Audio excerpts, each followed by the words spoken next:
We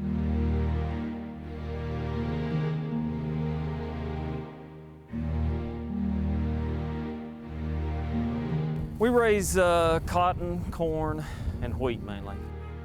It's working out in the weather, and it's hard sometimes. I mean, it's hard, it's cold, it's hot, but it's also wonderful. We take a lot of pride in being American farmers. We take pride in the crops that we raise, and we want to be amongst the best in the world. This is money time, harvest time. I mean, it's time to get it in. I mean, you've worked hard for this right here. This is payday. It's that time of year again, a time that farmers both dread and look forward to. It takes 18-hour days to reap the rewards of an entire year's worth of hard work. 100 years ago, entire families would come together to bring the crop in. And for at least one Texas Panhandle family, they still do.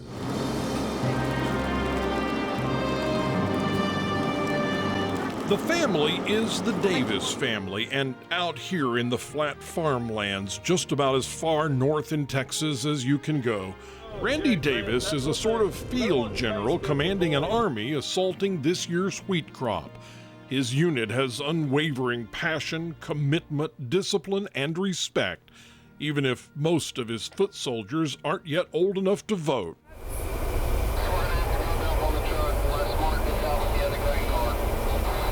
My window's not even full. Push her forward a little bit and let's go. Yes, sir. If you think the family farm is only a part of American history, think again. That's Randy's daughters, Claire and Kylie, driving those combines. His son, Brandon, is in another. Two nephews, Keith and Caleb, are manning the grain cart tractors. Another nephew is driving a truck. Randy's brothers, Mark and Roger, round out the brigade. To the uninitiated, it might seem odd or even crazy to let teenagers tool around with farm machinery sporting price tags that would rival Rolls-Royces. But respect, responsibility, and hard work is lesson number one in the Davis family. For a family this size to work together like we do every day, it's unusual. I don't know any more like it. I'm just so proud of each and every one of them. And they all work hard and try and learn, and they're good hands.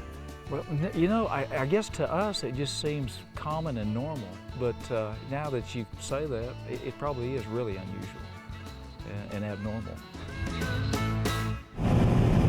The work is serious and takes concentration, but these girls are masters of multitasking. They can harvest wheat, listen to music, chatter on the radio, text and talk on the cell phone, and generally annoy their brothers and cousins all at the same time.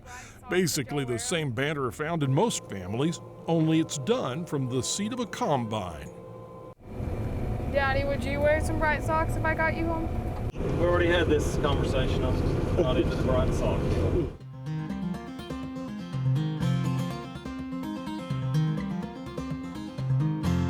Do you worry about them? You know, I guess I do. And I mean, we do, I worry about them, but I mean, God, I trust them, and they've done such a good job from when I started them, and I don't think about it much anymore. Claire? Yeah, Jake, come on in for lunch. Claire, you cut on out to the end, Jake. Just go ahead and cut on out. Come on in, let's eat lunch. Yes, sir.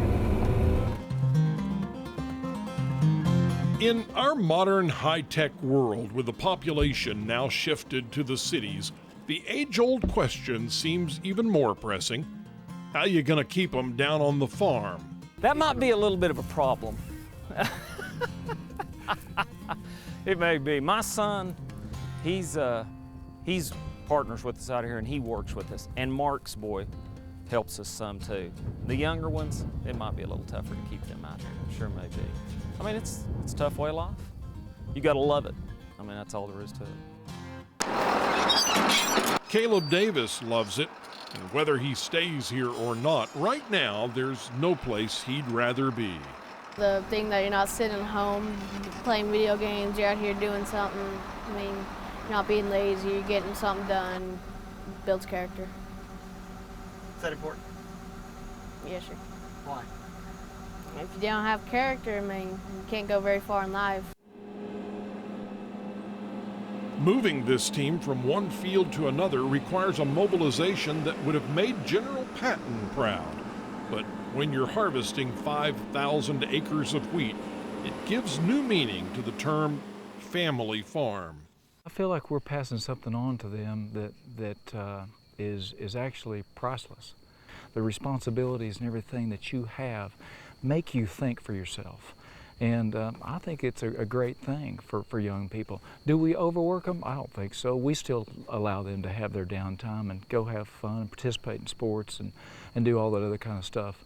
But, and be a kid, of course, but also when they're out here, which is a good part of the summer and stuff like that, they're out here, it's educational. My children will,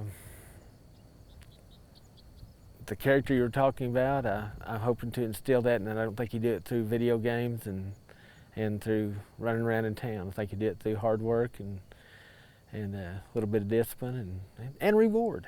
My dad worked that way for us. You know, he left us land and stuff like that to start, and it was important to us. I mean, it meant everything to us, and he built this family up, and I want to pass the same values and everything on to my children that he passed on to us.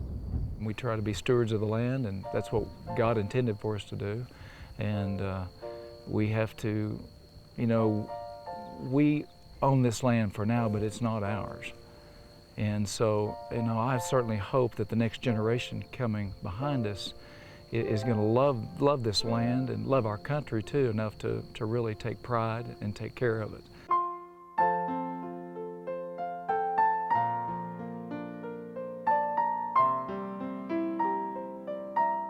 You'll see them out in the far reaches of Texas, out where the land goes on forever, where there's not much to look at except big skies and horizon. Clouds of dust from modern-day machines doing in 1 hour what would take a man a month to do 100 years ago. These days they work all day and long into the night. From the road, you can imagine them as automated robots lumbering their way through another day's harvest. But there's a human story inside these mammoth machines. It's an American story of a family preserving a farming legacy, a family cultivating character, and harvesting a few memories along with the crop. Randy, Mark, and Roger Davis want to keep those memories strong and rich and vital, because today they seem more important than ever. Nothing better. This is the life. I mean, you're out here next to Mother Nature and God, and it's all right here next to you. I mean, it's a place to be. It's a place to be. You have to experience it. Everybody ought to be able to experience it. Really should.